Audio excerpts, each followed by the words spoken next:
नमस्कार, स्वागत है आप सभी का हमारे YouTube channel socio Q point पर।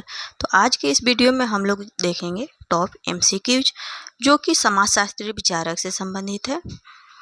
यह आपके सभी समाजशास्त्र से संबंधित एग्जामों में उपयोगी साबित होगा। तो वीडियो को शुरू करने से पहले मैं आपसे कहना चाहूँगी कि अगर आप हमारे चैनल पर नए आए हैं तो हमारे चैनल को सब्सक्राइब करें, शेयर करें और अगर कोई डाउट हो तो कमेंट करें। तो चलिए वीडियो को शुरू करते हैं आज का प्रैक्टिस सेट। तो पहला क्वेश्चन पार्सन्स से है। पार्सन्स के अनुसार निम्नलिखित में से कौन प्रक्रियात्मक अनिवार्यताएं हैं? प्रक्रियात्मक अनिवार्यताएं कौन कौन सी हैं? तो ये कौन कौन सी हैं? उद्देश्य उन्मुखता और क्या हो जाएगा? परिस्थिति अनुरूपता।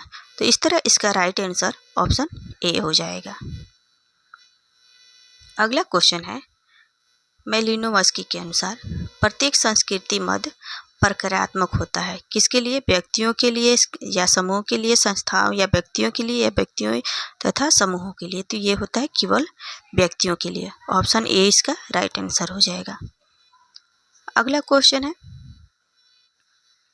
टालकर पार्सन्स के अनुसार जहाँ प्रत्याशाओं को समझा नहीं जाता है और जहाँ समझ लिए जाने पर पूरा नहीं किया जाता है वहाँ परिणाम होता है। तो क्या होता है? प्रतिमानता का परिणाम होता है।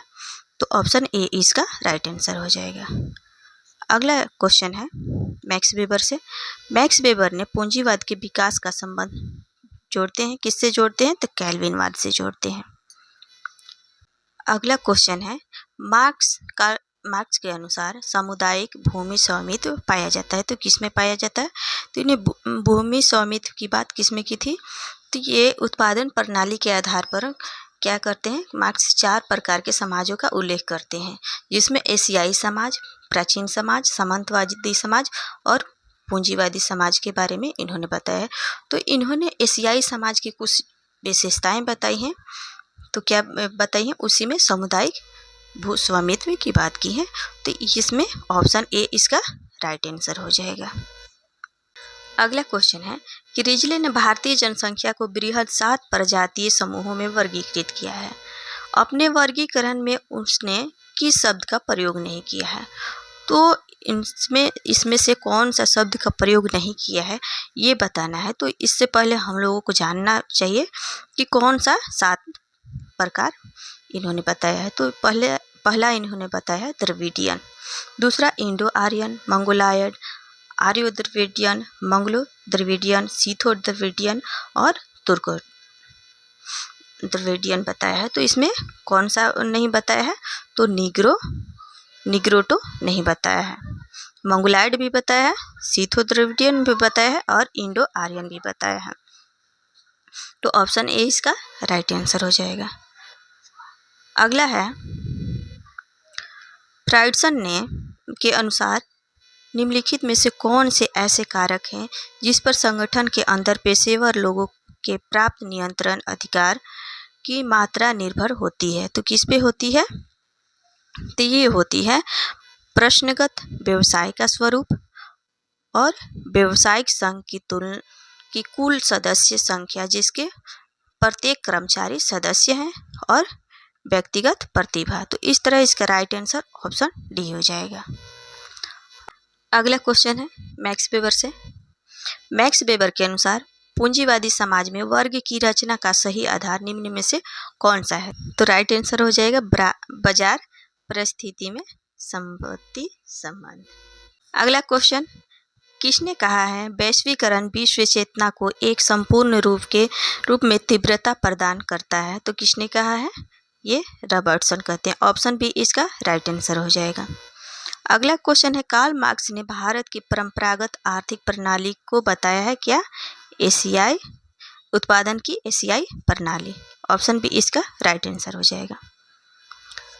अगला क्वेश्चन, मॉर्टन के अनुसार प्रकार क्या है? अनुकूलन में सहायक है या अनुकूलन को कम करता है या सदैव इच्छित है या सदैव अवलोकित है? तो ये क्या होता है? सहायक होता है, अनुकूलन में सहायक। ऑप्शन ए इसका राइट आंसर हो जाएगा। अगला क्वेश्चन, पार्सन्स ने सामाजिक नियंत्रण के 3 उपकरणों में की विवेचना की है, निम्न में से कौन एक उन सूची में सम्मिलित नहीं है। तो इन्होंने क्या कहा है कि पर्सन ने व्यक्तियों के व्यवहार को नियंत्रित करने या व्यवस्था को बनाए रखने के लिए सामाजिक नियंत्रण के 3 प्रकार बताए हैं: अनुनय, अवरोधन और पृथक्करण। तो अनुनय बताया है, ये हो जाएगा सही। अलग करने यानी कि पृथक्करण भी सही हो जाएगा। और सी, अन्य लोगों के संपर्क को प्रतिबंधित करना यानी कि क्या हो जाएगा, पृथक्करण। तो ए, बी और सी सही है और डी गलत है, तो ऑप्शन डी इसका राइट आंसर हो जाएगा। चलिए अगला क्वेश्चन देख लेते हैं। अगला क्वेश्चन है, यह तर्क किसने प्रस्तुत किया कि धर्म विश्वासों का आर्थिक विकास पर महत्वपूर्ण प्रभाव पड़ता है? यह तर्क किसने प्रस्तुत किया कि धार्मिक विश्वासों का आर्थिक विकास पर महत्वपूर्ण प्रभाव पड़ता है? तो ये मैक्स वेबर जो है इसकी बात करते हैं। मैक्स वेबर ने विश्व के 6 प्रमुख धर्मों का अध्ययन किया, जो कि हिंदू, इस्लाम, बौद्ध, कन्फ्यूशियस, यहूदी और ईसाई धर्म है। और यह निष्कर्ष निकाला कि धर्म और पूंजीवाद में घनिष्ठ संबंध है। और मार्क्स के विपरीत वेबर का कहना है कि धर्म के द्वारा यह निर्धारित होता है कि वहाँ की आर्थिक व्यवस्था कैसी हो। तो इसका राइट आंसर ऑप्शन डी हो जाएगा। मैक्स वेबर ऐसे कहते हैं। अगला क्वेश्चन है, आंद्रे गुंडर फ्रांक के मतानुसार विश्व पर किसका प्रभुत्व है? तो किसका प्रभुत्व होता है इनके अनुसार? तो ऑप्शन बी इसका राइट आंसर हो जाएगा, एक महानगरीय केंद्र। अगला क्वेश्चन है, किसने कहा है कि सामाजिक संगठन एक सामान्य सामाजिक सहमति है? तो ये अगस्ट कॉम्ट का कहना है। ऑप्शन बी इसका राइट आंसर हो जाएगा। अगला क्वेश्चन, मैकेवर के अनुसार राज्य के लिए निम्नलिखित में से क्या सत्य है? तो ये कहते हैं कि मात्र ये समिति है। क्या है? राज्य मात्र एक समिति है। ऑप्शन बी इसका राइट आंसर। अगला क्वेश्चन, समनर ने अपने समाज संबंधी मॉडल को संज्ञा दी, कौन सी संज्ञा दी थी? मैत्रेय मॉडल।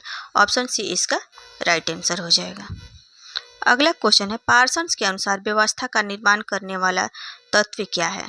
तो ये होता है क्रिया। ऑप्शन बी इसका राइट आंसर हो जाएगा। अगला क्वेश्चन है, कॉम्ट एक नई सामाजिक व्यवस्था का निर्माण निम्नलिखित में से किनके आधार पर करना चाहते थे? तो ये करना चाहते थे मानवता का नया धर्म। ऑप्शन सी इसका राइट आंसर हो जाएगा। अगला क्वेश्चन है, डेहरनडार्फ के मतानुसार आधुनिक औद्योगिक समाजों में संघर्ष का प्रमुख स्रोत है। तो क्या है? सत्ता संबंध। ऑप्शन बी इसका राइट आंसर हो जाएगा। अगला क्वेश्चन, मैलिनोवस्की ने गैर आर्थिक कारकों की भूमिकाओं को निम्नलिखित में से किन आर्थिक क्रियाओं में पाया? तो किसमें पाया? उत्पादन और विनिमय में। तो इस तरह इसका राइट आंसर हो जाएगा ऑप्शन डी। अगला क्वेश्चन है कि W.H. फाइजर ने मुख्य रूप से भारत में अंतर्जातीय संबंधों का विश्लेषण किस संदर्भ में किया? तो किस संदर्भ में किया था उन्होंने? तो इसका राइट आंसर हो जाएगा ऑप्शन सी, जजमानी संबंध। अगला क्वेश्चन मीड से है। मीड के अनुसार सामान्य अन्न और महत्वपूर्ण अन्न रचना करते हैं। ये बहुत ही इम्पोर्टेंट क्वेश्चन है, तो इसका राइट आंसर मुझे हो जाएगा। ऑप्शन बी इसका राइट आंसर। अगला क्वेश्चन है, मार्क्स के अनुसार निम्नलिखित में से कौन किस क्रम में अवतरित हुआ? इसमें आदिम समाज है, प्राचीन समाज है, एशियाई समाज है और सामंतवादी समाज है। तो किस क्रम में आए हैं वो बताना है हमें। तो ये है कि इन्होंने उत्पादन प्रणाली के आधार पर क्या 4 प्रकार के समाजों का उल्लेख किया है: एशियाई समाज, प्राचीन समाज, सामंतवादी समाज और पूंजीवादी समाज। और फिर इन्होंने स्वामित्व के आधार पर 4 प्रकार के समाजों का उल्लेख किया है: आदिम समाज, प्राचीन समाज और सामंतवादी समाज और पूंजीवादी समाज। तो इन दोनों के निष्कर्षों से ऐसा क्रमबद्ध किया जा सकता है कि ऐसे पहला बनाया जा सकता है कि आदिम समाज, फिर होगा एशियाई समाज, फिर प्राचीन समाज, सामंतवादी समाज और पूंजीवादी समाज। तो इस तरह इसका राइट आंसर क्या हो जाएगा? पहले का क्या आएगा? आदिम समाज। तो बी इसका राइट आंसर हो जाएगा। फिर उसके बाद में एशियाई समाज आएगा, फिर उसके बाद में प्राचीन समाज और बाद में सामंतवादी समाज। तो ऑप्शन बी इसका राइट आंसर। चलिए अगला क्वेश्चन देखते हैं। मैकिम मैरिट ने अपनी पुस्तक विलेज इंडिया में सामाजिक परिवर्तन की व्याख्या करने के लिए 2 अवधारणाओं का प्रयोग किया। एक है सार्वभौमिकरण और दूसरा क्या होता है, स्थानीयकरण। ऑप्शन बी इसका राइट आंसर हो जाएगा। अगला क्वेश्चन, मैक्स वेबर ने पूंजीवाद के विकास को संबंधित किया है, किससे संबंधित किया है, तो ये कैल्विनवाद से। ऑप्शन सी इसका राइट आंसर हो जाएगा। लास्ट क्वेश्चन है, अगस्ट कॉम्ट ने समाज के अध्ययन को विभाजित किया है किसमें, सामाजिक स्थिति शास्त्र और सामाजिक गतिशास्त्र, यानी कि सामाजिक स्थिति की और सामाजिक गति की। ऑप्शन बी इसका राइट आंसर हो जाएगा। तो वीडियो को अंत तक देखने के लिए आपका बहुत बहुत धन्यवाद।